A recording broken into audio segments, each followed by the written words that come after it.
저는 산책을 가서 5분 걸으면 아파서 아빠는 아파서 못 걷겠어. 걷지 못하겠어. 너희들끼리 가. 라고 얘기를 했던 순간에 안녕하세요. 하승진입니다. 썸네일 보고 여러분 조금 놀라신 분들도 계시죠? 다름 아닌 이렇게 영상을 찍게 된 이유, 최근에 제가 발목 수술을 했습니다. 수술한 지 현재 한 달 정도? 한 달 정도 지난 시점이고요. 제 채널 계속 영상 쭉 시청해 주신 분들은 아마 아실 수도 있으실 거예요. 전태풍 형님이랑 하은주 누나가 나와서 하승진 없는 하승진 리뷰했을 때 그 시기에 이제 딱 제가 수술을 했습니다. 또 재밌는 게 수술을 한 시점이 라디오스타 녹화를 하고 다음날 바로 수술했습니다. 그래서 사실 수술한 걸 일단 알리고 싶지 않았습니다. 그 이유는 동정의 그런 시선을 좀 받고 싶지 않은 그런 마음이 있었거든요. 내성 발톱 수술이 아니고 사실은 발목 수술을 했습니다. 그럼에도 불구하고 제가 이렇게 영상을 찍게 된 이유는 저도 선수 때 많은 부상을 당하면서 이렇게 선수 생활을 해왔잖아요. 선수라면 한 번씩은 경험을 해봤을 법한 부상 투혼에 대한 이야기를 겸사겸사 좀 해보려고 해요. 또 하나, 오늘 제가 촬영을 하고 있는 이 장소는 데이메르라는 곳입니다. 최근 또 제가 지인하고 새로운 사업을 시작했습니다. 공간대회 사업이고 보시다시피 파티룸입니다. 풀도 있고 뭐 프롬프터도 있고 아주 좋습니다. 가맹 문의도 받고 있고요. 많이 이용해 주십시오. 프로젝터. 빔 프로젝터? 프로젝터랑 빔 프로젝터 다른 거야?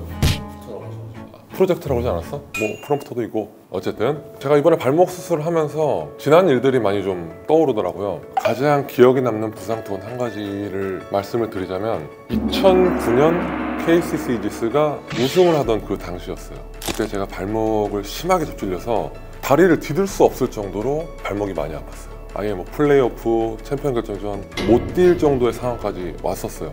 출전 불투명 뭐 이런 기사도 많이 나오고 발목에 멍이 정강이 중간까지 올라올 정도로 그때 당시만 해도 트렌드가 이제 빅맨이 꼭 필수적으로 필요한 그런 경기적인 요소가 있었기 때문에 제가 굉장히 좀 중요한 선수 중에 한 명이었죠. 그래서 당시에 스테로이드성 진통제를 맞으러 목발을 짚고 병원에 갔습니다. 어쨌든 스테로이드성 진통제를 맞는 것 자체가 굉장히 선수 상태로 좀 안 좋은 선택이죠. 그럼에도 불구하고 굉장히 중요한 시점이었기 때문에 목발을 짚고 병원에 가서 스테로이드성 진통제를 맞은 다음에 두 발로 걸어 나와서 경기 출전을 했고 우승이라는 값진 결과를 만들어냈죠. 이 순간 말고도 뭐 저 특히 하승진이라는 이 사람, 저는 또 많은 부상을 겪었어요. 그러다 보니까 이제 또 이 얘기를 안 할 수가 없어요. 혹시 너희들 그 통증의 역치라는 말을 들어봤어? 저는 그 말을 사실 굉장히 많이 들었어요. 통증의 역치가 상상할 수 없을 정도로 너무 높다. 그게 뭐냐면 말 그대로 어떤 사람은 바늘에 찔리면 너무 아파 이러는데 어떤 사람은 이만한 굵은 바늘이 들어와도 모기가 물었나? 이 정도로 각 사람마다 느끼는 통증의 역치가 다른 거야. 이게 뭐 선천적인 걸 수도 있겠지만 또 제가 생각하기에는 분명히 후천적으로 만들어지는 부분도 없지 않아 있는 것 같아요. 저는 부상을 너무 많이 당했고 그 아픈 순간을 너무 많이 이겨내다 보니까 그게 무뎌진 거예요. 그래서 어느 정도 부상당하면 크게 뭐 아픈 것도 모르고 그렇게 이제 선수 생활을 했던 거죠. 통증의 역치가 높아지다 보면 결국은 자기 몸이 망가지는 거죠. 여기 말고도 이제 또 작년에 제가 교통사고가 한번 크게 난 적이 있어요. 뒤에서 차가 확 박아가지고 허리가 너무 아파서 MRI를 찍으러 갔었는데 허리 디스크가 이미 터져가지고 그 디스크 액이 다 이렇게 흘러나와 있는 거예요. 근데 이게 이 사고 때문에 그런 게 아니고 이게 좀 시간이 된 거다. 근데 보통 이제 디스크가 터져서 아예 뭐 못 걷고 그런 경우가 있는데 그냥 선수 생활을 했던 거야. 마찬가지로 발목도 이번에 수술을 하러 갔는데 의사가 걸어 다녀요? 안 아파요? 하는데 이렇게 그냥 이겨내고 살았던 거예요. 의사 선생님이 안쓰러워 하더라고요. 참고로 제가 이번에 발목 수술한 병원은 광명세원병원이라는 곳입니다. 김응수 원장님 너무너무 감사합니다. 이분 정말 수술 정말 잘하시고요. 여러분들도 한번 관절에 문제가 있으신 분 꼭 한번 방문해서 진료 받아보시면 좋을 것 같아요. 제가 강추하는 곳입니다. 상태 어땠는지도 한번. 거의 뭐 이제 완전 망가진 상태였어요. 많이 망가진 이유 중에 하나가 제가 은퇴를 하고 너무나 감사하게도 또 KC 이지스에서도 은퇴 후에도 네가 윤택한 생활을 하려면 발목 수술을 해주겠다 해서 발목 수술을 해주셨습니다. 근데 문제는 그 발목 수술을 하고 나서 관리죠.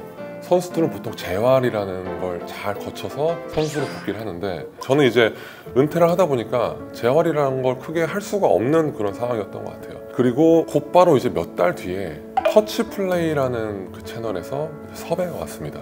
그래서 그때 터치플레이를 촬영을 해야 되는데 선수가 많이 없었어요. 그때도 정말 무식하게 바보같이 부상투혼을 발휘한 거죠. 그때 완전 발목이 그냥 완전 아작이 나버린 거예요. 그러면서 더 이상 제가 제 유튜브 채널에서 활동적인, 예를 들면 농구라든지 그런 걸 할 수 없는 상황에 이르게 됐습니다. 그러다 보니까 이것 좀 슬플 수도 있고 재밌는 얘기일 수도 있는데 술 먹방이 여기서 탄생을 하게 됩니다. 그 이유 혹시 알고 있어? 여러분들도 아마 모르실 거예요. 저는 사실 술을 굉장히 좋아했어요. 지금도 좋아해요. 그런데 매일매일이 감당할 수 없는 통증이 오다 보니까, 그렇다고 진통제를 매일 먹고 살 수 없잖아요. 그렇게 해서 이제 술을 먹기 시작하는데, 술을 먹으면 뇌가 좀 약간 진통 효과를 만들어내나 봐. 그러다 보니까 술을 안 마시는 날은 그 다음날 너무 아픈 거야. 그러다 보니까 매일매일 술을 마시게 됐고, 또 사실 술을 마시면 몸에 염증 반응을 불러일으켜서 굉장히 부어요. 술을 마시면 통증이 없어지고 다음날 아침에 일어나면 염증 반응이 심해지면서 발목이 붓고, 아프면 또 술을 마시고 또 자고 일어나면 붓고, 이게 매일매일 반복되면서 살다 보니까 어느 순간에 저도 알코올에 대한 의존이 생긴 거예요. 거의 중독에 가까웠어요. 그 정도로 그런 통증을 이겨내기 위해서 매일 술을 마시고 하다 보니까, 사실 뭐 농구라든지 활동적인 건 못하고 내가 제일 잘할 수 있는 걸 해야 되는데 나 매일 술 마시지. 그렇게 해서 제가 술 먹방을 하게 된 겁니다. 그리고 또 하나를 말씀드리자면, 한 달 동안 술을 한 잔도 입에 안 마시고 있어요. 당연한 얘기지만 마시고 싶은 욕구가 없어요. 몸에서 오는 그 통증이 없기 때문에. 그래서 여러분들이 이제 또 승진이 형 술 먹방 왜 안 올라요? 태풍 형이랑 술 먹방 하는 게 제일 즐거웠는데, 이런 의견도 너무 많았는데 어느 정도 회복 기간을 가져야 되기 때문에 술 먹방을 못했습니다. 여러분, 술 먹방 기다려주신 분들 좀 죄송합니다. 그리고 그 이후에 회복이 된다고 하더라도 술 먹방 할 수 있을까? 이런 생각도 좀 들어요. 하지만 여러분들 좋아해 주시니까 간간히 무리가 안 가는 선에서 술 먹방을 올려보도록 할게요. 노날콜 맥주 이런 거 술 먹방 재밌을 것 같지 않아? 노날콜 맥주 얼마나 마실 수 있을까? 그리고 한 달 이제 수술하고서 현재는 이제 목발도 떼고 깁스도 떼고 조금 절면서 다니는데, 아마 뭐 이제 한 2주, 3주 정도 지나면은 다시 뭐 덩크 받고 하지 않을까? 좋아지면 좀 활동적인 거 좀 할 의향이 있으세요? 과격한 농구라든지 그런 건 못할 것 같은데, 예를 들면 어디 다니면서 하는 거라든지 이런 거 정도는 좀 더 할 수 있지 않을까. 여러분들도 그런 거 또 보고 싶어 하시잖아요. 많이 보여드리도록 할게요.